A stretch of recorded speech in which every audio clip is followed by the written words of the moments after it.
সবাইকে ছেড়ে চলে যাচ্ছি বেঙ্গালুরুতে, কারণ ওইখানে হচ্ছে কি আমার কলেজ। তো গত কিছুদিন আগে আমাদের কলেজ থেকে একটা নোটিশ আসে যে কি আমাদের নাকি একটা এক্সাম বাকি আছে, তো এক্সামটা দিতে আবার যেতে হবে আমাদের কলেজে। তো আর কি করার, বেরিয়ে পড়লাম কলেজে যাওয়ার উদ্দেশ্যে। অ্যাকচুয়ালি নিজের দেশ, মা বাবা, পরিবারকে ছেড়ে যে বাইরে থাকতে কতটা কষ্ট হয় সেটা একমাত্র তারাই বুঝে যারা বাইরে থেকে জীবনযাপন করে। তারপর দেখতে দেখতে চলে আসলাম আমাদের আগরতলার বিমানবন্দরে। তো আমাদের ফ্লাইট ছিল সকাল 8টায়, তবে আমরা চলে আসি সকাল 6টায়, কারণ ওইখানে গিয়ে আমাদের বোর্ডিং পাস নিতে হবে, প্লাস আমাদের চেকিংও করাতে হবে। তো তার জন্য আমরা সকাল সকাল চলে আসি। এয়ারপোর্টের ভিতরে ঢোকার পর হঠাৎ করে দেখা হয়ে গেল আমাদের ত্রিপুরা রাজ্যের অনেক বড় একজন কন্টেন্ট ক্রিয়েটার, যিনি হচ্ছেন অনির্বাণ ভৌমিক। তো দাদার সাথে একটু কথা বললাম, তারপর স্ক্যানিং সেরে দাঁড়িয়ে পড়লাম বোর্ডিং পাসের লাইনে, নিয়ে নিলাম বোর্ডিং পাস। এখন অপেক্ষা ফ্লাইটের, কখন যে 8টা বাজবে, কখন যে ফ্লাইট আসবে। তারপর এগুলো চিন্তা করতে করতে দেখি চলে এসেছে আমাদের ফ্লাইট। তারপর উঠে পড়ে আমরা ফ্লাইটে বসে কিছুক্ষণ অপেক্ষা করার পর রওনা শুরু করে দিল ফ্লাইট। সত্যি কথা বলতে আকাশের উপর থেকে ফ্লাইটে বসে আমাদের আগরতলা শহরটা দেখতে খুবই সুন্দর। ফ্লাইটের ভিতর থেকে দেখা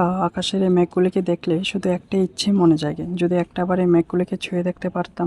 যাই হোক, প্রায় 3 ঘন্টা জার্নিং এর পর চলে আসলাম ম্যাঙ্গালোরুতে। তারপর লাগেজ নিয়ে বেরিয়ে পড়লাম এয়ারপোর্ট থেকে, আর এখন চলে যাচ্ছি আমরা আমাদের কলেজে। আজকের ভিডিও এতটুকুই, দেখা হচ্ছে পরের ভিডিওতে। ভিডিও ভালো লাগলে অবশ্যই শেয়ার করবেন, আর সবাই সুস্থ থাকবেন, ভালো থাকবেন। ছোটদেরকে ভালোবাসা, বড়দেরকে প্রণাম।